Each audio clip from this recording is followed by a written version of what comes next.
everyone, my name is Bethany Vu, and I will be talking about yellow fever today. Yellow fever is an acute viral disease said to have originated in Africa 3,000 years ago. It is transmitted by mosquitoes, but we will discuss that more in the transmission section. A little bit about yellow fever before we continue on. Yellow fever was first recorded to have an outbreak in Yucatan in 1648, and it next made its appearance in the American colonies in 1699. In the 1700s, yellow fever spread to Europe, where it caused epidemics in Spain, France, and Great Britain. It was then that it was also dubbed the Yellow Jack and the Yellow Plague. In the 1900s, Yellow Fever Reed Commission discovered yellow fever's vector, which are mosquitoes.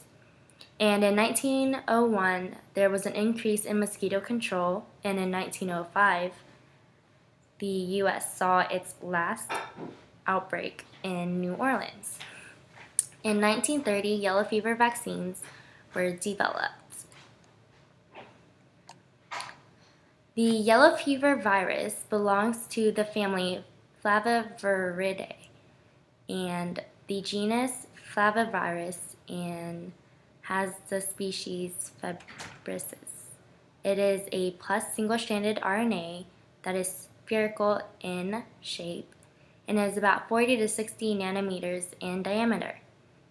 There are 7 different genotypes that were found, 2 in South America and 5 in Africa. Transmission. The yellow fever virus is transmitted through the Aedes and Haemophilus mosquitoes.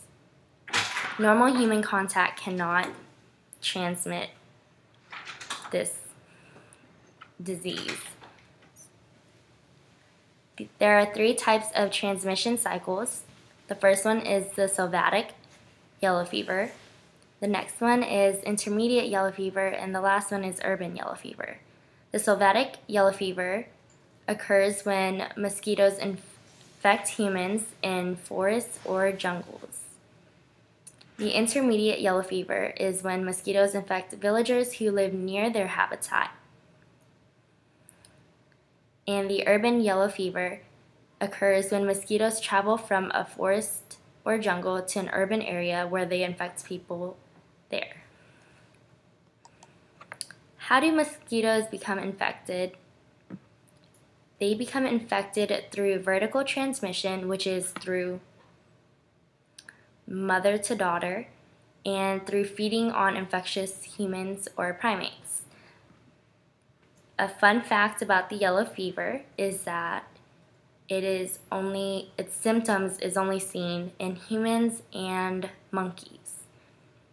So, going back to how mosquitoes become infected, once a mosquito feeds on an infectious human or monkey, there is a 9 to 12 days of incubation, and after that passes, the female mosquito becomes infectious for life, in which it could also transmit this infectious characteristic to her children or her daughter, because only female mosquitoes bite. The first set of symptoms that occurs after being infected with the yellow fever is known as the infection stage. There's a 3 to 6 days incubation before this happens though.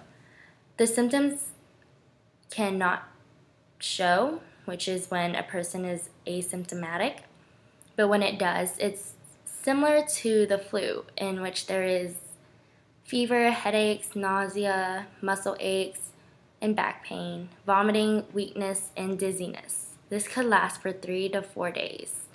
And after this infection stage comes the remission stage, in which people recover from the infection stage. The first 24 hours are crucial to determine the seriousness of the infection, because after the first 24 hours, there's a possibility that a second bout of yellow fever symptoms can occur. This stage is known as the intoxication stage, which determines how serious this yellow fever stage is, because if it's not that serious, then there would only be a first set of symptoms, but if it is serious, then the second set of symptoms occur. So 15% to 25% of all people who have yellow fever, the fever will reappear along with other severe illnesses after the 24 hours of remission. With the fever could possibly come liver failure, renal failure, and hemorrhagic complications. All of these failures could eventually also lead to death. The hallmark symptom of yellow fever is jaundice, which occurs because of liver failure. Jaundice is the yellowing of the eyes, mucous membranes, and skin. A fun fact about jaundice is that jaundice is the reason why yellow fever is called yellow fever, because jaundice causes the yellowing of the appearance. And also, this yellowing gives the name to the flavivirus as well, which is the family name of the yellow fever virus, because the flavus part of the flavivirus is yellow in Latin. There is no treatment for the infection itself. The treatments are more targeted to making the patient or the infected person feel better while trying to endure the yellow fever. Instead, there are methods of prevention, which are through vaccination and mosquito control. Vaccination is the only plausible and effective way to prevent yellow fever, because mosquito control, you could still get bitten by mosquitoes and there could still be a slight chance of having yellow fever.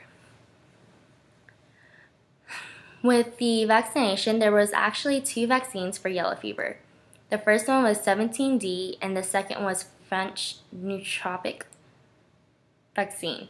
The 17D is now the standard for immunization use nowadays, and it protects against all 7 genotypes. The reason why the other one, the French nootropic, was abandoned was because it caused post-vaccinal encephalitis. This vaccine, researchers have said that a single dose is sufficient for life, but if one were to travel to areas where yellow fever occurs frequently, then boosters may be given every 10 years to ensure of a better immunity when going to the country. And the countries that usually have yellow fever outbreaks are Africa and South America. The protective antibodies take 7 to 10 days to develop, and the recommended way of having the vaccine delivered is subcutaneous, and the age requirement is at least 9 months of age. The side effects of the vaccine in a mild stage is fever, headaches, and backaches, and when it's severe, there's a hypersensitivity reaction, and yellow fever vaccine associated neurologic and viscerotropic diseases might occur. But that is pretty rare in itself, so it is always better to take the vaccine and maybe deal with a little bit of fever, headaches, and backaches than risk the possibility of dying in one of the countries listed that I just mentioned. Thanks for listening to my presentation, and I hope you guys enjoyed it.